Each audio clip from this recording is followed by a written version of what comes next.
Like most roguelikes, the premise is basic. Do something, get better, and then do it again. What separates the good ones from the great is usually how addictive and satisfying each loop is. This is Dopamine Management 101, and perfecting the progression loop is clearly something that Motion Twin is familiar with, first with Dead Cells, and now Windblown. After playing Windblown, Motion Twin make it clear that Dead Cells, with its incredible game feel and tight progression loops, wasn't a flash in the pan, as Windblown nails these and many other aspects. It might start out a little slow, but just like a frog in a pot of hot water, before you know it, Motion Twin has cranked the heat on you, and the water is now boiling. If you're looking for an ultra short answer, Windblown feels like Dead Cells, but it also feels very different. It's along the same lines as listening to a new album from a band you love, or trying something else on the menu at your top spot to grab a bite. There are some obvious changes like the isometric perspective, the new art style, and the blazing speed that you quickly acclimatize to.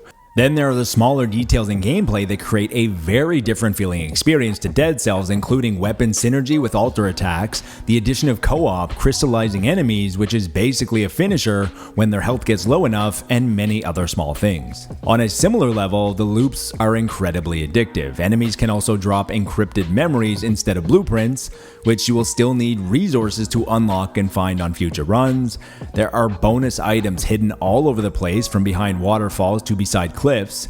You're going to use trinkets instead of utility items, and in-run boosts are now called gifts. Instead of upgrading back at the hub using Dead Cells, you will upgrade using cogs that you will pick up from fallen enemies. And it obviously wouldn't be a Motion Twin game without some dry humor. You play as a leaper, which in our case was an axolotl. The premise is fairly simple. You're trying to protect your floating village known as the Ark from the enemy sentinels, and you do this by killing them, obviously, and harnessing the power of memories of the fallen soldiers who tried before you. Windblown is still very early in the program, as the preview build we played was pre-early access. In our preview build, we had access to 2 biomes, but when Windblown releases into early access, there will be 5 biomes. We only played the game in single player, which felt really good, but Windblown is also going to be available in 3-player co-op. When the idea of Windblown was being thrown around, Motion Twin said they couldn't find a roguelike that was fast enough, and it's true. At times, you're going to be zipping from one side of the map to the other and across floating islands.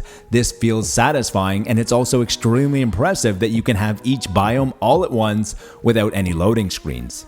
These worlds are beautiful, they're vibrant, and the atmosphere is fantastic thanks to a score that constantly keeps you on your toes.